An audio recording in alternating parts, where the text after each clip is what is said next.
সন্তান পেটে থাকলে কেমন কষ্ট হয়, কই খাইতাম পারি না। সন্তান পেটে থাকলে কেমন কষ্ট হয়, কই চলাফেরা করতে পারি না। সন্তান ভূমিষ্ঠ হলে কেমন কষ্ট হয়, মা বলে কেমন কষ্ট হয় আমি বলতে পারি না। দাই মারা ব্যাখ্যা দেয়, মায়ের প্রসবের সময় মা কোন কানের মধ্যে মুখটা লাগাইয়া গয়, কানের মধ্যে মুখটা লাগাইয়া গয়। ও যুবকের দল, কানের মধ্যে মুখটা লাগাইয়া গয়। সন্তান পেটে রাখা এত কষ্ট, আগে যদি জানতাম এই পেটের মধ্যে কোনোদিন বাচ্চা নিতাম না। এমন ভাবে মা দুঃখিনী সন্তান প্রসবের সময় কান্নাকাটি করে। এরপরেও মা দুঃখিনী সকালবেলা ঘুম থেকে উঠে চোখের পানি মুছিয়া, এই জন্য আল্লাহ রাব্বুল আলামিন হাবিব ওই সময় মায়ের পেট থেকে সন্তানটা ডেলিভারি হয়ে যাবে। ও যুবক, যুবক, পায়ের মধ্যে হাত দিয়া বলি, ও যুবক, একজনকে ভয় করা লাগবে। আল্লাহ রাব্বুল আলামিন বলছে, ইয়া আইয়ুহান নাস, হে লোক সকল, ইত্তাকু, তোমরা ভয় করো রব্বাকুম, তোমাদের রবকে। ইন্না সালসালাতাস সাআ শাইউন আযীম। পৃথিবীর মধ্যে এমন একটা সিলছাল, এমন একটা প্রকম্পন শুরু হবে, এটা হলো আজিম, সবচেয়ে বড় ভয়ঙ্কর ভূমিকম্প। কথা বলেন ঠিক কিনা?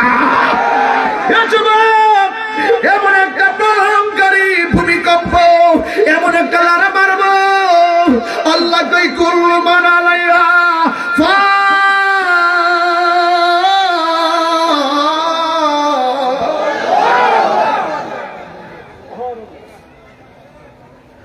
ওই কঠিন মুসিবতের সময় আল্লাহ সব কিছু ঘোষণা করলো কোরআনে। এরপরে কি কয়, আরে অভাব নাই, অভাব নাই, আরেকটা আয়াত আছে, আমি বইলা দিয়া যাই। আরেকটা আয়াত হইল, এতগুলো ঘোষণা করে দিল আমার আল্লাহ। ঘোষণা করার পর কেন আমরা বুঝি না? আল্লাহ কইছে আকাশ ফেটে যাবে, জমিনটা ফেটে যাবে, জমিন কম্পন হবে, ভূমিকম্প হবে, নদীর পানিতে সুনামি হবে, ও আসমান ফেটে যাবে, সবকিছু হয়ে যাবে। আল্লাহ কইয়া আইয়ুহাল ইনসানু মা গাররাকা বিরাব্বিকাল কারীম। এত কিছু বলার পরও হে মানুষ, আল্লাহ থেকে তোমাকে কিসে দূরে রাখলো? কিসে তোমাকে ধোঁকায় ফেলে রাখলো? কিসের কারণে তুমি তোমাদের রবকে ভুলে গিয়েছো? তোমার হায়াতের মালিক আমার আল্লাহ, তোমার মৌতের মালিক আমার আল্লাহ। كيف تكفرون بالله وكنتم أمواتا فأحياكم ثم يميتكم ثم يحييكم ثم إليه ترجعون। আল্লাহ রাব্বুল আলামিনের তুই তো ছিলি মুর্দা, তোরে কেউ জীবন দেয় না। এ বরিশালের মানুষ জবানটা খুইলা কাও, জীবন দিয়েছে কে? আর বড় করে বলো, জীবন দিয়েছে কে? ও যুবকের দল, আমার আপনার নবী রাহমাতুল লিল আলামিন বলেছেন, কেউ যদি দুনিয়ার ভিতরে 20 বার মরণের কথা খেয়াল করে, ওই দিন যদি তার মরণ হয়ে যায়, ওই দিন মরণ হয়ে গেলে আমার আল্লাহ রাব্বুল আলামিন তার মরণটাকে শহীদের খাতায় নামটা লিখে দিবে। এই জন্য আজকে কেন মানুষ অন্যায় করে, আল্লাহর সামনে জবাবদিহিতার কথা মানুষ ভুলে গেছে। কথা কোন ঠিক না বেটি? আজকে মানুষ কেন এই একজন আরেকজনের বিরুদ্ধে কথা বলে, খুন খারাপি কেন বেড়ে যায়, আল্লাহর কাছে জবাবদিহিতার কথা ভুলে গিয়েছে। এই জন্যই যুবক, পৃথিবী একদিন শেষ হইয়া যাবে। এই পৃথিবী ছেড়ে একদিন আমাদেরকে চলে যাওয়া লাগবে। কোথায় যাব আপনারা কি বুঝেন না? মসজিদের ভিতরে যখন এলান হয়, আমরা তখন বলি ইন্না লিল্লাহি ওয়া ইন্না ইলাইহি রাজিউন। ইন্না লিল্লাহি ওয়া ইন্না ইলাইহি রাজিউন। বন্ধু আমার, ও যুব যুবক দলেরা, এই কিয়ামত সামনে আসতেছে।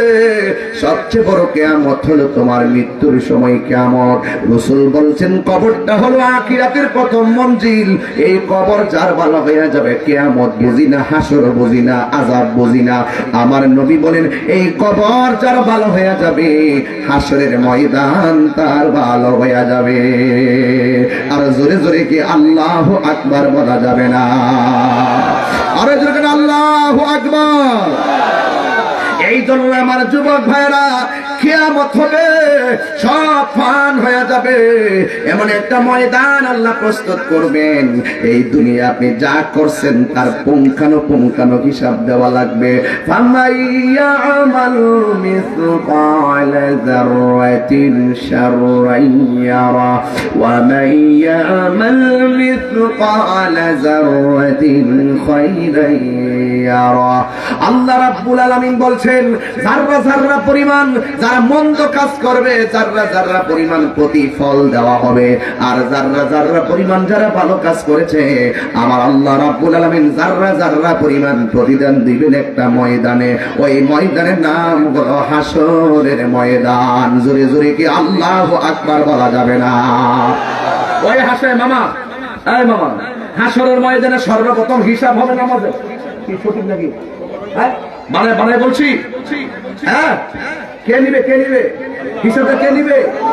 এই জন্য এই নামাজের হিসাব নিবে। দুনিয়া টাউটারি করছো। এই শোনো, ফজরের আজান দিলে তোমার ঘুম লাগে, আর প্রেমিকরা ফজরের আজান দিলে ঘুম থেকে উঠে। সুবহানাল্লাহ। এখানে পার্থক্য। এই দুনিয়ার অফিসে চাকরি করো, 20 দিন না গেলে বেতন কাটটা দিবে, কিন্তু আল্লাহ ইচ্ছে করলে তোমার প্রত্যেকটা নামাজের জন্য গলায় কাটা লাগায় রিজিকের দরজা বন্ধ করে দিতে পারে। এরপর আল্লাহ তোমার খাওয়াইতেছে, পড়াইতেছে, ঘুম পড়াইতেছে, তারপর তুমি আল্লাহর সঙ্গে নাফরমানি করছো।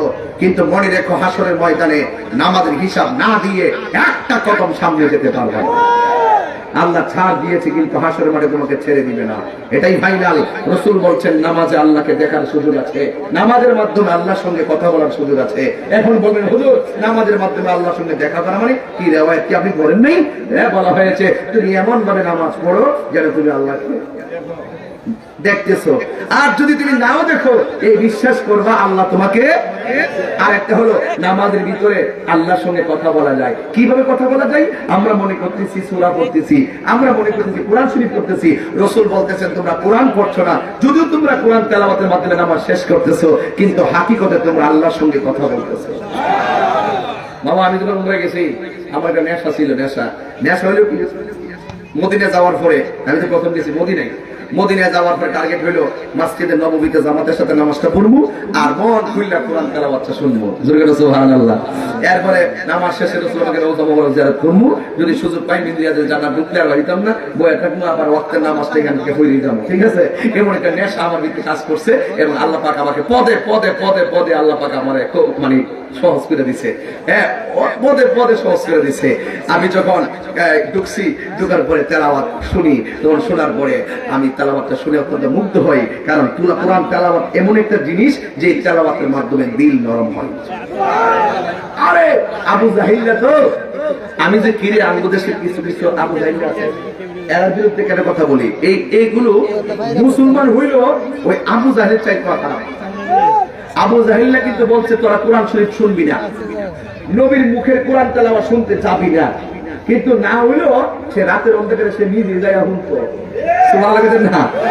আর আমাদের কিছু আছে, হ্যাঁ, চোখ শুধু বইয়া বইয়া কোরআনের বিরুদ্ধে বিভিন্ন ধরনের বিদ্বেষ ছড়ায় কথা বলে, বিভিন্ন ধরনের আঘাত করে কথা বলে। এইগুলো কিন্তু যাই না কোরআনের বিরুদ্ধে করে, কোরআন শরীফ তো পড়েই না, কোরআন তো শুনেই না, বরং যারা বলে তাদের বিরুদ্ধে কথা কয়। আছে না নাই বলেন?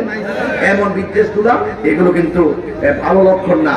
এগুলোর জন্য কিন্তু আযাব গজব গুলো আসে। কথা বলেন ঠিক না বেটি? আমি যখন মানুষ যাই নামাজ পড়ে শুনি তেলাওয়াত করে এইভাবে, আলহামদুলিল্লাহি রাব্বিল আলামিন আর-রাহমানির রহিম মালিকি ইয়াউমিদ্দিন إياك نعبد وإياك نستعين اهدنا الصراط المستقيم صراط الذين أنعمت عليهم غير المغضوب عليهم ولا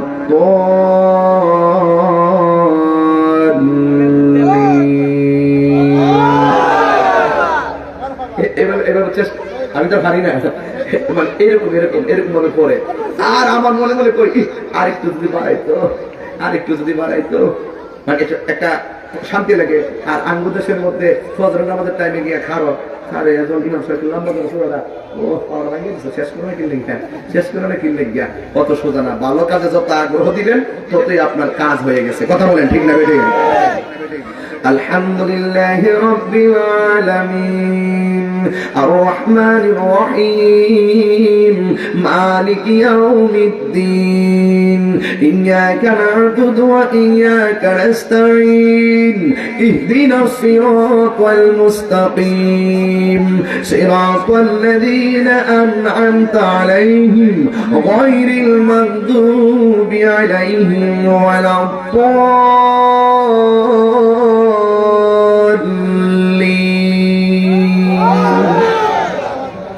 وقل رب أدخلني مدخل صدق وأخرجني مخرج صدق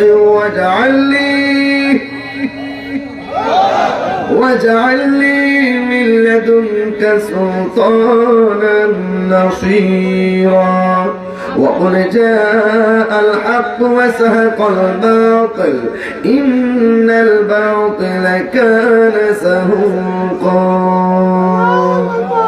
الله أكبر سمع الله لمن حمده ربنا لك الحمد।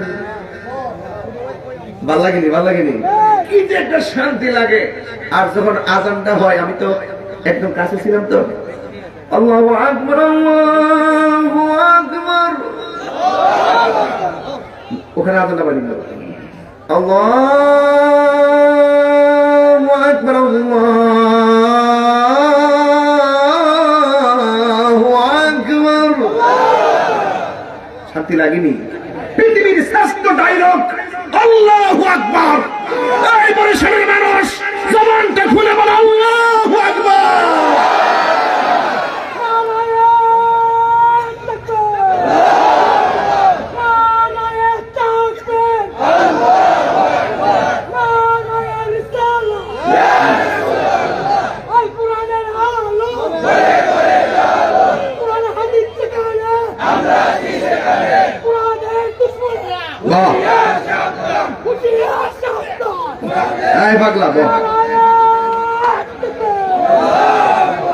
প্রথম থেকে তো কইছি করতেছে না আইসুদ্রে পাগলা যেভাবে শুরু করছে।